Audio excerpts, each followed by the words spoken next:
Do you find it more difficult to meet people and make new friends now that you're over a certain age? Well, you're not alone. I've heard other people in my age group complain about this. So in today's video, I've come up with a list of 12 tips on how to meet new people and make new friends when you're over 55 years old.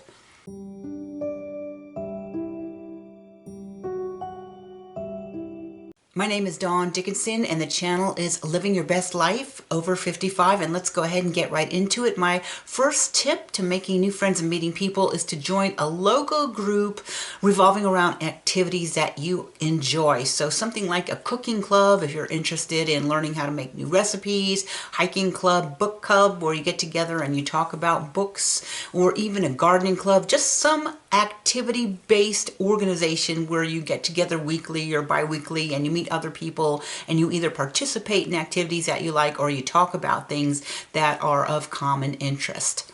Number 2 is to volunteer for a charity or an organization that is something that you are passionate about. So you could volunteer for helping out animals in need, or volunteer for helping out elderly people, or even a political cause, but get into a volunteer group where you're going to be working with other people and meeting other people who are interested in the things that you're passionate about. Number 3 is to sign up for workshops and classes for things that you're passionate about. So say you used to be into photography years ago and you haven't done it in a while, maybe sign up for a photography class or a video class or something that will help you develop your passions and also get together with other people who are interested in the same thing. Number 4 is to utilize technology to connect with other people by getting into social media platforms that might be sharing events and activities that you could attend, or joining groups that talk about activities that you like that may eventually have a meetup, or something like a meetup software where it gives you groups and activities and dates where those people will be meeting together. Number 5 is to start going to church. Maybe you went to church in your youth and you haven't gone in a long time. Maybe it's time to think about going back and attending church services again, or maybe attending some kind of a synagogue, or even go to a spiritual center where there will be seminars and activities and workshops along a spiritual theme, and that can do a couple of things. First of all, it can connect you with other people, and then that could bring you back to your spiritual or religious roots. That can be very grounding and good for your mental health. Number 6 is to get fit again. So you can do this by either joining a gym, or maybe taking a Pilates class or an aerobics class or a yoga class, or going to a fitness club like a hiking club and doing group hikes or group walks with other people that are your age who are interested in also becoming fit. Number 7 is start attending senior centers in your area. You might be interested in joining the Elks Lodge, or maybe if you live in an over 55 community, you could start going to the senior groups or senior activities that are held by the rec center or the clubhouse, or any of the senior activities that you might find posted going on in your local area.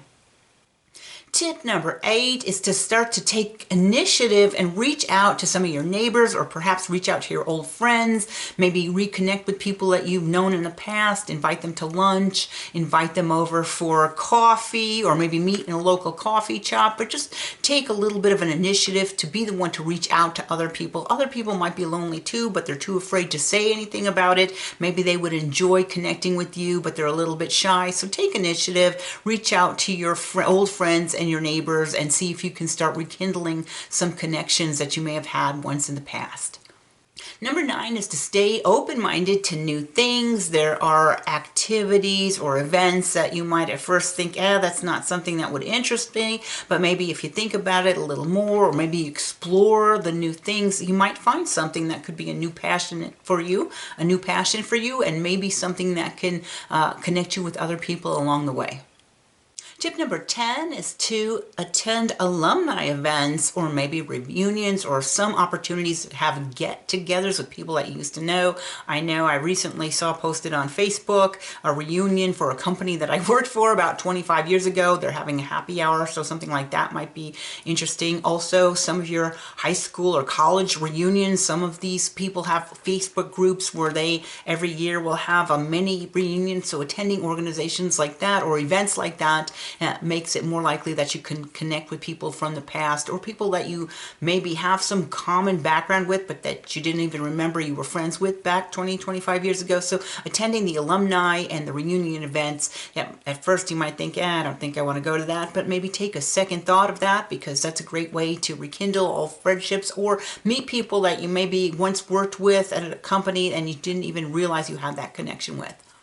Number 11 is to be a good listener. Sometimes when you're meeting up with people or you're sitting with a couple of friends with coffee, the tendency is to just talk about yourself, but maybe kind of turn the situation around and let the other person speak and kind of listen to them, ask them questions, because sometimes doing this makes them think that you're interested in their life, and that kind of forms a bond and a connection that might not have been here or might not have been there if you had just been talking about things that are going on in your own life. And finally, stay positive. Try to put out a positive vibe, a positive attitude. I know a lot of times I see some of my friends venting constantly on social media about all the things that are bad with their life, and it just makes me think, oh, I hope I don't run into that person because I'm just going to have to sit and get an earful about everything that's gone wrong. So if you kind of stay more positive, that's going to make people want to talk to you, want to reach out with you, want to have coffee with you if you're more positive than if you're always complaining about the negative things that are going on in your life. So that's it. That's my dozen tips on how to make friends and meet more people when you're over 55 years old. My name's Dawn Dickinson. The channel is Living Your Best Life Over 55. I post videos every single week, so if you like the video, please do me a favor and subscribe, hit the like button, and I hope to see you back here again next week.